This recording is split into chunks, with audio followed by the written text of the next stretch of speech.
Beaucoup d'entre nous ici ont cru en Jésus. Ce n'est pas presque tout le monde. On s'efforce tant bien que mal de marcher dans la foi.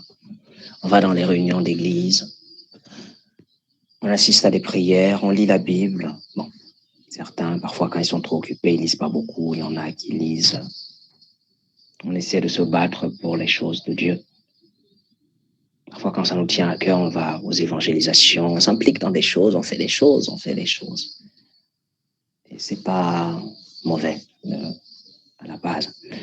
Le problème, c'est que faire des choses pour Dieu ne suffit pas. C'est pas comme ça qu'on va au ciel. Et ce n'est pas comme ça que le Seigneur nous retiendra. Pour être retenu parmi ceux que le Seigneur veut, le chemin est rude. Il est étroit, la porte est étroite, comme Jésus l'a enseigné. Si tu veux marcher avec le Seigneur comme il veut et espérer en la vie avec lui, c'est-à-dire en la gloire avec lui, tu dois apprendre à être disciple. Bon, peut-être que tu as commencé à t'engager dessus depuis quelque temps, peut-être pas encore, peut-être pas profondément. Nous devons commencer à mourir à nous-mêmes. Notre cœur, là, nous devons le traiter, nous devons traiter ça. Nous devons traiter ça. Nous pensons parfois que le problème, il est ailleurs. Le problème n'est pas ailleurs, c'est nous, c'est ton cœur. C'est ton cœur. Vous savez, quand il y a des échecs là, quand il y a des échecs dans les églises, dans les vies chrétiennes, chaque fois quand on doit accuser, les premières personnes qu'on accuse, ce sont les conducteurs. On accuse des conducteurs, on accuse les autres, les frères ne m'ont pas veillé sur moi, bien, ils n'étaient pas attentionnés pour moi, ils ne m'ont pas fait ceci. Tu te plains tout le temps, tu te plains trop. Et toi, tu fais quoi? Et toi, tu penses que tu es bon? Justement, le cœur qui se plaint beaucoup là, c'est le cœur qui est trop rempli de lui-même, qui attend des choses, mais qui a peu à offrir aux gens.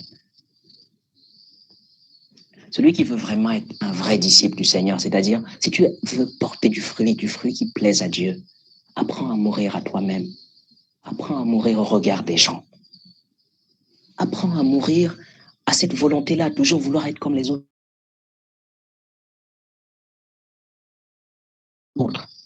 Peut-être que tu ne le sais pas et qu'il faudra bien qu'on nous rappelle ce que c'est qu'être croyant. Être croyant, ce n'est pas comme ce qu'on vend là dehors. C'est pas vrai. Être croyant, c'est un chemin difficile. C'est un chemin paisible parce que le Seigneur sera avec nous, il nous consolera. Sa paix sera avec nous. Mais chacun doit porter sa croix. Et je vous assure, la croix, elle n'est pas toujours facile à porter.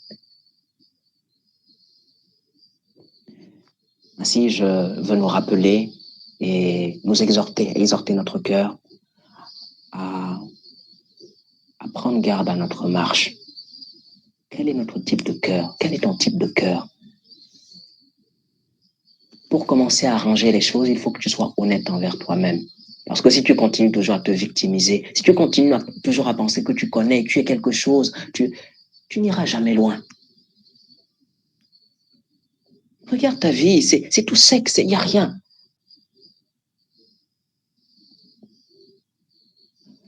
Le cœur qui porte du fruit, c'est un cœur qui comprend la parole de Dieu, qui s'ouvre à la parole de Dieu, c'est-à-dire qui ôte les rochers, les cailloux qui bloquent, qui laisse à la parole de Dieu un sol profond pour qu'elle entre en profondeur, pour qu'elle s'intègre en nous. Et qui coupe les herbes mauvaises, c'est-à-dire les épines, qui les coupe, qui les enlève, parce que c'est ça qui étouffe la parole de Dieu. Aussi longtemps que tu garderas ça, aussi longtemps que tu ne veux pas mourir à toi-même, la parole de Dieu ne portera jamais du fruit en toi.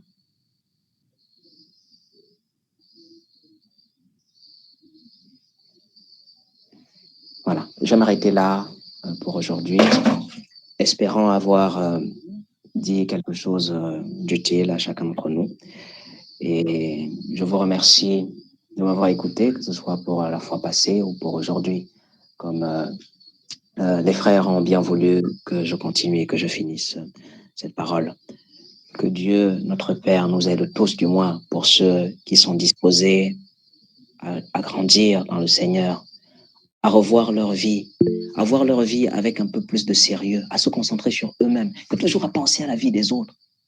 toujours à voir la vie des autres. Non, non, non. À penser à sa propre vie. Toi qui te plains tout le temps, là. Si jamais maintenant la mort advenait et que tous ceux de ton assemblée se perdaient, tu veux te perdre aussi avec les autres parce qu'on ne te fait pas bien, les choses ne marchent pas. Toi, sauve ton âme. C'est ce que les anges ont dit. Alors, toi, sauve ton âme. Cours, sauve-toi pour ta vie. Sauve-toi. C'est vrai, les gens ne sont pas bien. Toi, tu ne peux pas être bien. Toi, tu ne peux pas être l'exemple. Parce que toi, tu peux dépasser le pasteur. Hein. Toi, tu peux être plus digne que le pasteur. Qu'est-ce que le pastorat? Sinon seulement une charge. Le Seigneur ne récompense pas les gens pour les charges qu'il leur donne. Il les récompense pour la manière dont ils ont servi. Toi, tu peux être une sœur et ta vie peut être excellente, merveilleuse, irréprochable, plutôt que les frères qui prêchent tout le temps. Donc, concentrons-nous sur nous-mêmes et apprenons à mourir à ces choses-là. Pour ça, il faut identifier d'abord, il faut être vrai envers toi-même. Songe en toi, regarde à toi-même, pleure pour ta vie.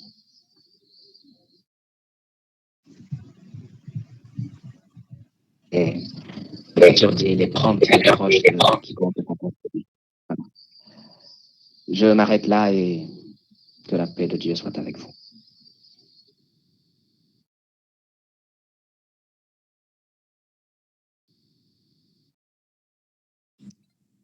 Amen. Amen. Merci beaucoup, frère. Que Dieu te bénisse. Alors, frère Assandi, est-ce que tu as quelque chose à ajouter?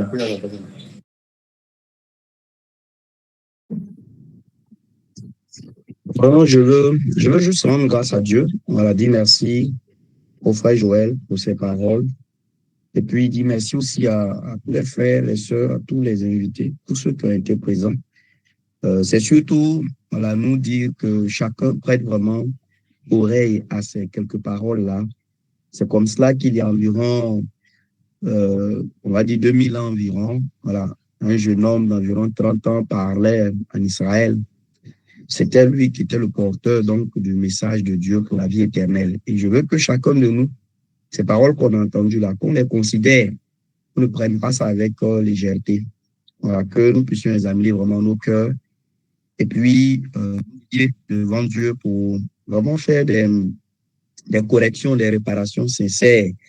Ne pas être malhonnête, comme le frère Joël nous l'a rappelé, malhonnête comme les pharisiens qui étaient avares quand Jésus dit qu'on ne peut pas servir Dieu et les richesses, et il se moque de lui.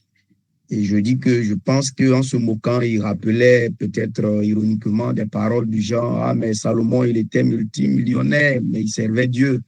Comme aujourd'hui, on entend beaucoup de personnes qui prêchent un prétendu évangile de prospérité. Quand on les interpelle, ils disent Dieu, il est le Dieu de l'or et de l'argent. Voilà, c'est Dieu qui est. Dieu n'a pas de problème avec ceci, Dieu n'a pas de problème avec telle chose. Voilà.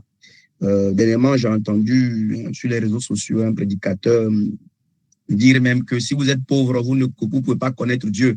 Voilà, c'est pas possible de connaître Dieu en étant pauvre. Voilà. Et vous voyez, ces choses-là, c'est la malhonnêteté du cœur qui fait que, au lieu de tomber devant Dieu pour confesser notre attachement à l'argent, ou comme le frère Joël l'a dit, peut-être que nous avons peur du regard des autres. Peut-être que nous voulons complaire à tout le monde. Peut-être que nous craignons de vivre par la foi. Peut-être que nous craignons de nous confier entièrement en Dieu seul pour nos besoins. Et au lieu de confesser sincèrement cela devant Dieu pour être secouru, on cherche plutôt des versets prétendument dans les Écritures pour dire non, Salomon était riche, donc on peut servir Dieu en étant riche. Alors que ce n'est pas cela qui est notre vrai problème. Je veux nous encourager à beaucoup d'honnêteté de cœur et de sincérité. Et je crois qu'un cœur honnête et bon, comme le texte nous dit, c'est un cœur qui portera du fruit. Avec, oui, des difficultés, mais ce cœur portera du fruit parce que les vrais problèmes seront présentés à Dieu et Dieu les traitera. Voilà, si je suis quelqu'un, Joël aussi l'a dit, qui est constamment dans la pensée que les autres me font ceci, les autres me font cela, les autres sont ceci, les autres, c'est le signe certain de quelqu'un qui ne marche pas droit lui-même. Et quand on est dans une telle situation, il faut se présenter devant Dieu pour que Dieu nous traite et non pas toujours se victimiser comme le frère l'a signifié. Vous verrez que des gens qui marchent droit, ils ne se victimisent pas. Au contraire, ils sont dans la pensée d'aimer, d'aider, de soutenir, de supporter les autres. Voilà. Et je m'arrête pour dire, quand vous aurez déterminé les défauts que tous les autres ont, il y a un défaut par contre que Dieu va vous révéler, c'est le défaut de n'avoir pas supporté les autres. Voilà. Selon qu'il est écrit dans 1 Corinthiens 13, que l'amour supporte tout. Alors, quand vous aurez vu tous les défauts de tous ceux qui sont autour de vous, le Seigneur s'attendra à ce que vous ayez supporté ces personnes parce que vous devrez être un peu plus accompli dans l'amour. Et si vous êtes un peu plus accompli dans l'amour, vous supporterez tout le monde. Alors, que Dieu vous bénisse. Et puis, si le Seigneur fait grâce, on se retrouvera jeudi prochain à 20h pour nous entretenir encore.